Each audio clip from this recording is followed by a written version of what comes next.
Today's Gospel Sunday, January 25, is taken from St. Matthew, chapter 4, verses 12 to 23. When Jesus heard that John had been arrested, he withdrew to Galilee.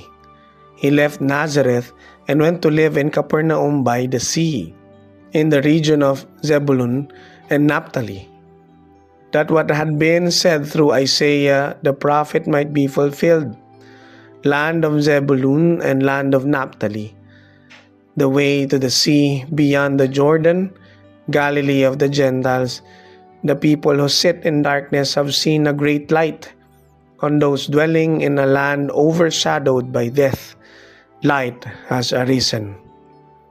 From that time on, Jesus began to preach and say, "Repent, for the kingdom of heaven is at hand."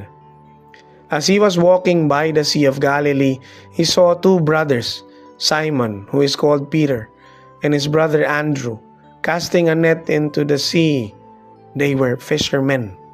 He said to them, "Come after me, and I will make you fishers of men." At once they left their nets and followed him. He walked along from there and saw two other brothers, James the son of Zebedee, and his brother John. They were in a boat with their father Zebedee, mending their nets.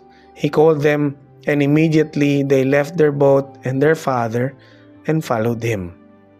He went around all of Galilee, teaching in their synagogues, proclaiming the gospel of the kingdom, and curing every disease and illness among the people. The Gospel of the Lord. Today's faithful reflection is from Father Ray Helia, The Preaching and the Calling.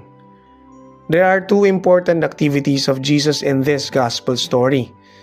Jesus is preaching and calling. Among towns in Galilee, Capernaum received the most of his preaching and teaching. Many miracles of Jesus happened there.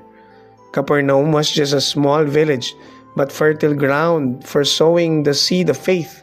It was there that Jesus found and called the first of his disciples. Capernaum is the first to hear the message, "Repent, for the kingdom of God is at hand." Did it listen? Did it change? The narratives of the gospel themselves bear witness that the people there did not take Jesus and his message seriously. Even in his own town of Nazareth, his message didn't affect the vast majority of the crowd.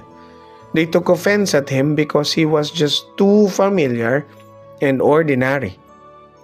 This unfortunate experience prompted Jesus to call disciples to be with him. He called the brothers Simon and Andrew, as well as the brothers James and John. It is noteworthy that the first to be called are blood brothers. This is to signify that from this time on, a new type of brotherhood shall be established among the disciples of Jesus. The response of these fishermen is remarkable and praiseworthy as well. They left their nets at once and followed Jesus. No hesitation, no question. Isn't that beautiful? It was these ordinary men whom Jesus chose. These four simple fisher folk were blessed enough to receive a call. By all human standards, they didn't pass the basics of the requirement. They are unschooled. They simply don't qualify for the status.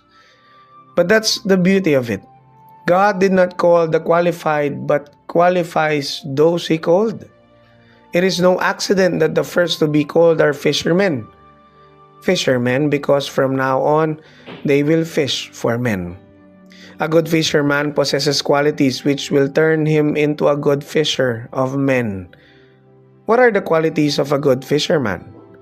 A good fisherman possesses three good qualities, namely courage, patience, and perseverance. These qualities are important to discipleship.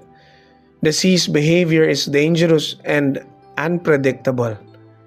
A good fisherman must have the courage to go deep and sail. Similarly, a good preacher and teacher must be aware that there is always danger in telling men the truth. he must be courageous. Fishermen wait patiently until the first fish takes the bait. It is but rarely in preaching or in teaching that we will see quick or instant results. We must learn to wait like the sower of the seed. Patience is a virtue. A good fisherman must learn never to be discouraged. He is always to try again. Similarly, a good preacher and teacher must not be discouraged by seemingly lack of result and when nothing seems to happen. He must always be ready to try again. A disciple must have these qualities, or, if he has not, should ask them from the Lord. Let us pray. Lord, grant me the courage, patience, and perseverance to spread your word. Amen. In the name of the Father, and of the Son, and of the Holy Spirit. Amen. Our takeout for the week. A good fisherman possesses 3 good qualities, namely, courage, patience, and perseverance. We must have these qualities should we choose to be Jesus' disciples and fishers of men.